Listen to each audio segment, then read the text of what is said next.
এখন একটাই নাম ঘোরাফেরা করছে, ধৃত কালীচরণ বন্দ্যোপাধ্যায়। এই কালীচরণ বন্দ্যোপাধ্যায়ের কারসাজিতেই কি এই বেআইনি নির্মাণ?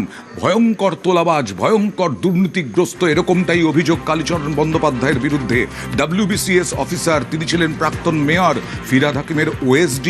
সেই কালীচরণ বন্দ্যোপাধ্যায়ের বিরুদ্ধে বেআইনি নির্মাণে কোটি কোটি টাকা তোলার অভিযোগ উঠছে।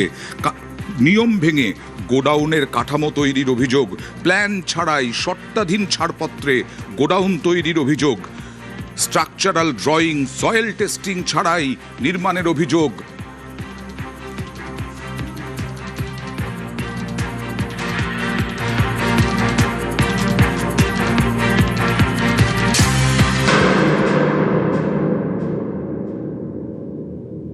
এই যে বিল্ডিং প্ল্যানটা কলকাতা কর্পোরেশন অনুমোদন করেছে, এর মধ্যে কোনো ত্রুটি নেই।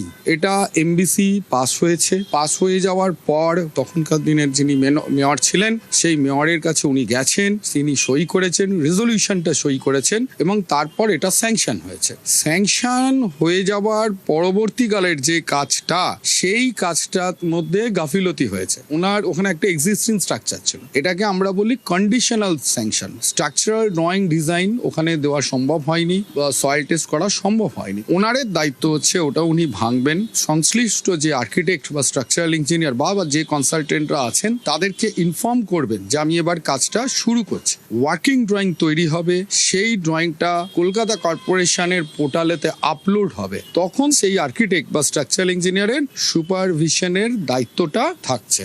এখানে শুধু প্রপোজাল প্ল্যান দেওয়া হয়েছে, স্ট্রাকচারাল ডিজাইন বলুন, আর্কিটেকচার, সয়েল টেস্ট বলুন, কোনো কিছুই দেওয়া হয়নি। যে মাঝখানে মিডলম্যান ছিল বা যিনি কন্ট্রাক্টর ছিলেন আর কি, অ্যারেস্ট করা হয়েছে, তার তত্ত্বাবধানে পুরো জিনিসটা তৈরি হয়েছে, পুরো অন্ধকারে রেখে এবং খুব দ্রুততার সাথে। জানুয়ারিতে আপনার ধরুন স্যাংশন হয়েছে, আজকে ধরুন যে ঘটনাটা ঘটেছে এই জুন মাসে, তার মধ্যেই ফুল স্ট্রাকচার তারা কমপ্লিট করে ফেলেছে, করে ঢালাই চালু করে দিয়েছে।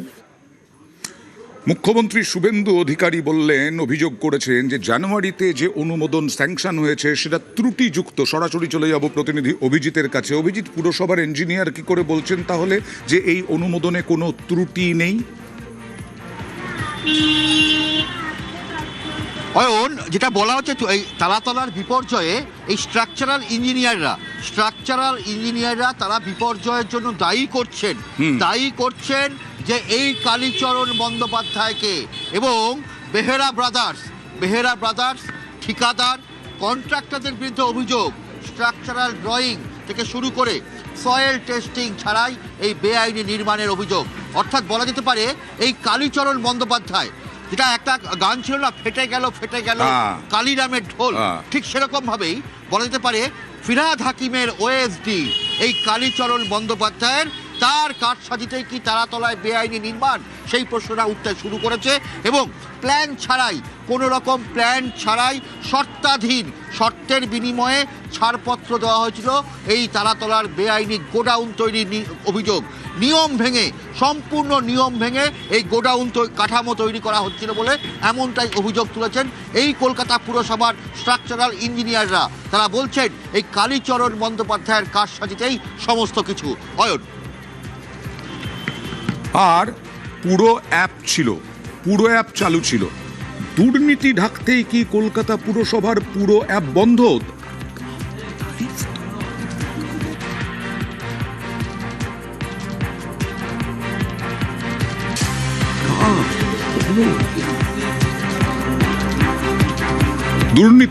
দুর্নীতি ঢাকতে কি পুরো অ্যাপ বন্ধ? পুরো অ্যাপ কবে থেকে চালু ছিল, কবে থেকে বন্ধ হয়েছে, এবং এই পুরো অ্যাপের ভূমিকা কি ছিল, কেন বন্ধ, কি মনে করা হচ্ছে? সরাসরি চলে যাব অভিজিতের কাছে। অভিজিৎ। অয়ন, গার্ডেন রিচের ঘটনার পরেই এই পুরসভার এই অ্যাপ তৈরি করা হয়েছিল এবং এই অ্যাপে প্রতিদিন কলকাতার পুরসভা এলাকায় যত নির্মাণ হয়, যা এই যে স্ট্রাকচার তৈরি করা হয়, কোথাও ফ্ল্যাট, কোথাও বাড়ি, গোডাউন, সমস্ত কিছু নির্মাণের সমস্ত তথ্য এখানে আপলোড থাকার ব্যবস্থা ছিল। কিন্তু পুরসভার সেই অ্যাপ নজরদারি পরে বন্ধ হয়ে যায়, হঠাৎ করেই সেই অ্যাপ বন্ধ হয়ে যায়। যদি এই পুরসভার যদি অ্যাপ নজরদারির এই অ্যাপ যদি চালু থাকতো, তাহলে এই তারাতলার এই ভয়াবহ বিপর্যয় ঘটত না, এমনটাই মনে করা হচ্ছে। দুর্নীতির কালি ঢাকতেই, অর্থাৎ এই কালীচরণ বন্দ্যোপাধ্যায় তার দুর্নীতির কালি ঢাকতেই কি এই পুরসভার অ্যাপ বন্ধ? প্রশ্ন উঠছে। 2024 সালে নির্মাণের তদারকি করতে এই অ্যাপ তৈরি করা হয়েছিল। আচ্ছা। গার্ডেন নিচে যে বাড়ি ভেঙে পড়েছিল, যে ফ্ল্যাট ভেঙে নির্মীয়মান বাড়ি ভেঙে পড়েছিল, তারপরেই এই নজরদারি অ্যাপ তৈরি করা হয়েছিল। তাহলে কেন বন্ধ করা হলো সেই প্রশ্নটা উঠতে শুরু করবেই। এই পুরো অ্যাপ চালু থাকলে দুর্ঘটনা কি হতো, এই দাবিও উঠছে, এই প্রশ্ন উঠছে।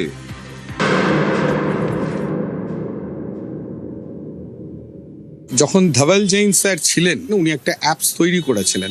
এই যে ধরনের ঘটনাগুলো হতো সেটা মনিটরিং এর জন্য সাব অ্যাসিস্ট্যান্ট ইঞ্জিনিয়ারকে প্রত্যেকদিন নির্দেশ দিয়েছিলেন যে 1 ঘন্টা বা 2 ঘন্টা করে তারা ওয়ার্ডগুলো দেখবে গার্ডেন রিচ কাণ্ডের পর, এবং সেখান থেকে ছবি তুলবে, তোলার পর একদম অনলাইন ডিরেক্ট উনি এই মনিটরিংটা করেছিল। উনি চলে যাওয়ার পর এই মনিটরিংটা বন্ধ হয়ে যায়। এই মনিটরিংটা যদি থাকতো, যেটা ধবল জৈন স্যার করে গিয়েছিলেন, সে তাহলে কিন্তু এই দুর্ঘটনাটা হতো না। প্রায় 40,000-এর মতো আমরা এই মুহূর্তে যে এই ধরনের মনিটরিং করার জন্য যে লোকের দরকার সেই লোক নেই। একজন এসেই 3টে থেকে 4টে ওয়ার্ড দেখছে, আপনি ডিপার্টমেন্টে গেলেই দেখতে পাবেন। তাহলে হবেটা কি করে?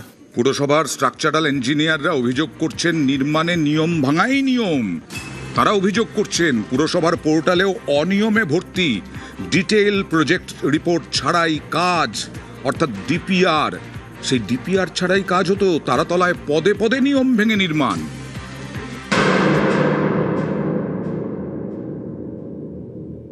এই পোর্টালে একটা বাজে সিস্টেম। আপনি আমার কাছ থেকে স্যাংশন অনুমোদন নিলেন, নেওয়ার পর আপনি আমার কাছ থেকে সুপারভিশনটা নিলেন না, আমাকে আপনি সরিয়ে দিলেন। এবং এই যে সরিয়ে দেওয়া হয়, সেখানে যে চেঞ্জ অফ এলবিএস বা চেঞ্জ অফ স্ট্রাকচারাল ইঞ্জিনিয়ার করা হয়, সেটা কর্পোরেশন থেকেও আমাদের কিন্তু জানানো হয় না যে তোমাকে পরিবর্তন করে দেওয়া হলো, এ করছে। আর্কিটেক্ট যিনি ছিলেন, খুব বড় মাপের আর্কিটেক্ট ছিলেন, কলকাতা শহরের অনেক বিখ্যাত বিল্ডিং করেছেন। যিনি স্ট্রাকচারাল ইঞ্জিনিয়ার ছিলেন, তিনি স্বয়ং কলকাতা কর্পোরেশনের এক্সিকিউটিভ ইঞ্জিনিয়ার হয়ে রিটায়ার করেছিলেন, তারপর তিনি লাইসেন্স নিয়ে কাজ করছেন। তো এই যে প্রোটোকলগুলো যদি আমার ডিজাইনটাই না হয়ে থাকে, স্ট্রাকচারাল ইঞ্জিনিয়ার সয়েল টেস্ট হয়নি, স্ট্রাকচারাল ইঞ্জিনিয়ার ডিজাইন করেননি, রিভিউয়ার চেক করেননি, মাঝখান থেকে একজন ফোঁড়ে কন্ট্রাক্টর সে করে গেল, আপনার প্রজেক্ট প্রপোজাল হয়ে গেল। এবার তৈরি হবে ডিপিআর, ডিটেল প্রজেক্ট রিপোর্ট। সেই রিপোর্টেতে এই যে সুপারভিশনের একটা স্ট্যান্ডার্ড অফ প্রসিডিং আছে, নর্মস আছে, যে কিভাবে কোয়ালিটি মেনটেন হবে। কিন্তু যখন কংক্রিটিংটা হচ্ছে, আমরা তো সেখানে দাঁড়িয়ে থাকছি না, ওখানে দাঁড়িয়ে থাকবে কে? যে প্রজেক্ট ম্যানেজার বা প্রজেক্ট ইঞ্জিনিয়ার। কিছু ইঞ্জিনিয়ার নেই। শুধু এর কেন, কলকাতা শহরে বিভিন্ন এই যে কাজ হচ্ছে ছোটখাটো গুলোর ক্ষেত্রে কন্ট্রাক্টরদের কোনো ইঞ্জিনিয়ারই থাকে না। কালীচরণের নির্দেশে কাজ হতো, আবার কালীচরণের নির্দেশেই কাজ আটকে যেত। দুর্নীতি পুরো ক্যান্টিনে, পুরসভার ক্যান্টিনে মাইনে বাড়ানোর জন্য বেশ কয়েকবার প্রস্তাব দেওয়া হয় কর্মীদের মাইনে বাড়ানোর জন্য। সেই প্রস্তাবে সই করেন মেয়র ফিরহাদ হাকিম। কিন্তু 2018-র পর বারবার এই পুরকর্মীদের মাইনে বাড়ানোর প্রস্তাব দেওয়া হলেও কলকাতা পুরসভায় এই কালীর মৌরসী পাট্টার জন্য ক্যান্টিন, সেই ক্যান্টিনে মাইনে বাড়েনি। বারবার আবেদনেও সাড়া মেলেনি। ফিরহাদের প্রাক্তন ওএসডির বিরুদ্ধে চাঞ্চল্যকর অভিযোগ, 1930 সালে এই ক্যান্টিন চালু করেন নেতাজি সুভাষচন্দ্র বসুও। লাস্ট 2013-তে লাগবে, এখন তো 8,500 টাকা পাচ্ছে। আগে কত? আগে তার আগে 3,000 টাকা বেড়েছিল। মানে বিগত 13 বছর ধরে কোনো টাকা বাড়ানো, টাকা বাড়ানোর কথা হয়েছিল। হ্যাঁ, অনেকবার ছুটি দেওয়া হয়েছে, তার কোনো উত্তর পাওয়া যায়নি। কত বছর ধরে আছেন? ওই তো আমরা তো 20-22 বছর হয়ে গেল। কতবার আপনাদের বাড়ানোর প্রপোজাল হয়েছে, কে আটকে দিয়েছে? এটা আটকিছে কালীবাবু। মেয়র সাহেব 2বার সইও করেছে ফাইলের মধ্যে, কিন্তু কালীবাবু এটা আটকে দিয়েছে। কিন্তু বলেন না, আমরা গরিব লোক, আমাকে আজকে 32 বছর হয়ে গেছে চাকরি করতে আমার, ঠিক আছে? আজকে আমার 32 বছর চাকরি করছে, মায়না কি আমার 8,500 টাকা মায়না।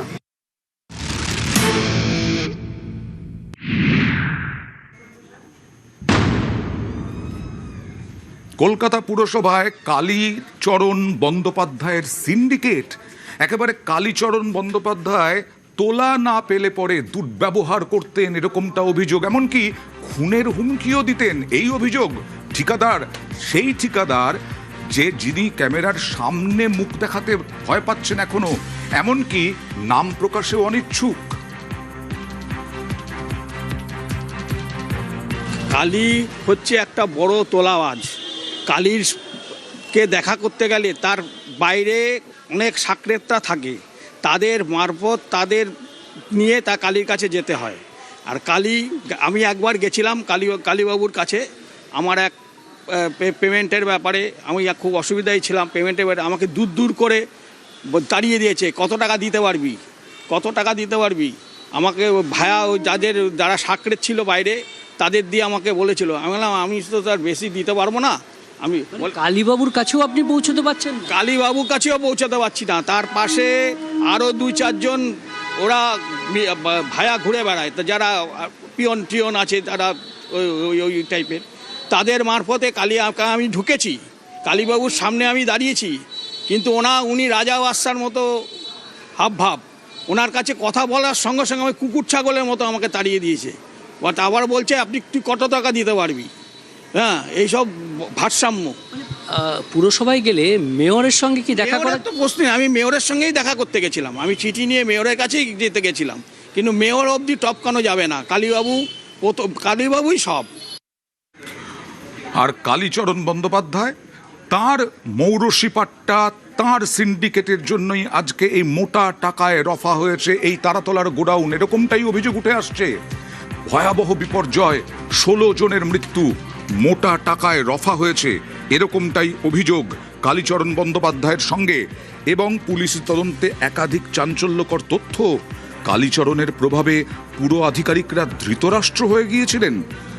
তদন্তকারীদের নজরে এবার পুরো ইঞ্জিনিয়ারদের একাংশ, কারণ অন্যায় করেন আর অন্যায় যিনি সহেন, দুজনের বিরুদ্ধেই দুজনেই অভিযুক্ত।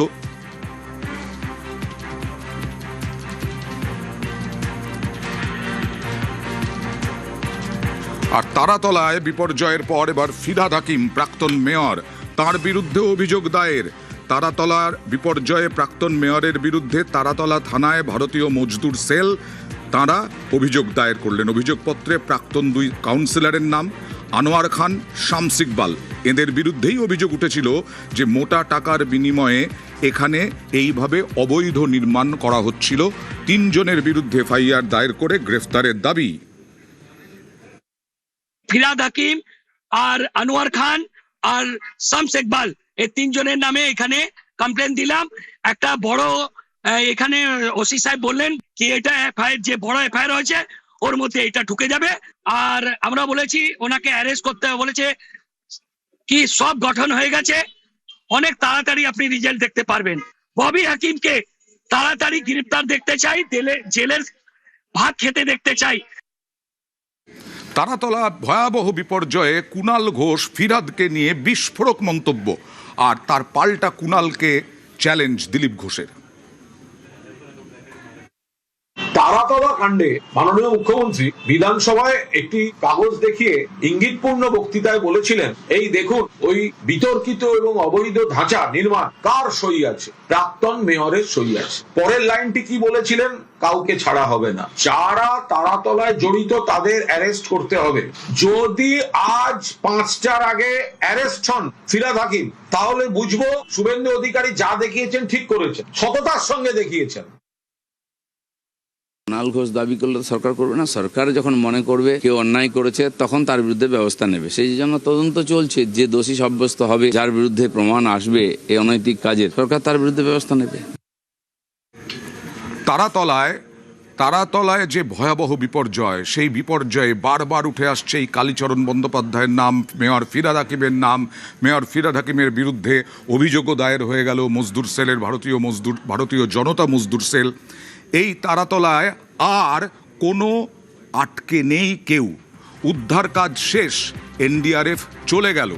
এখন শুধু একদম টেকনিক্যাল যে টেকনিক্যাল কারণে ভয়াবহ বিপর্যয় তার তদন্ত, এবং তার সঙ্গে সঙ্গে এই তারাতলায় সয়েল টেস্ট হয়েছিল কিনা সমস্ত কিছুর তদন্ত, এবং ধ্বংসস্তূপ সরানোর কাজ শুরু। আমরা তো প্রাথমিকভাবে আজকে দেখতে এসেছিলাম এই কোলাপস স্ট্রাকচারটার কি অবস্থা অন্তত বাইরে থেকে, ফলে সেখানে যে অংশে উদ্ধারকারীরা ড্রিল হোল করেছিলেন সেখানেও সেকশনসগুলো দেখা হলো। এরপরে আমাদের যেরকম হয় নমুনা পরীক্ষা, তারপরে সয়েল ইনভেস্টিগেশন এবং ডিজাইন যা করা হয়েছিল তার অ্যানালিসিস, সেইটা দেখে আমরা একটা সিদ্ধান্তে আসার চেষ্টা করব যে হাউ গুড আর how bad it was. Construction engineering department রয়েছে, সিভিল ইঞ্জিনিয়ারিং রয়েছে, আর্কিটেকচার ডিপার্টমেন্ট রয়েছে, মেটালার্জি রয়েছে।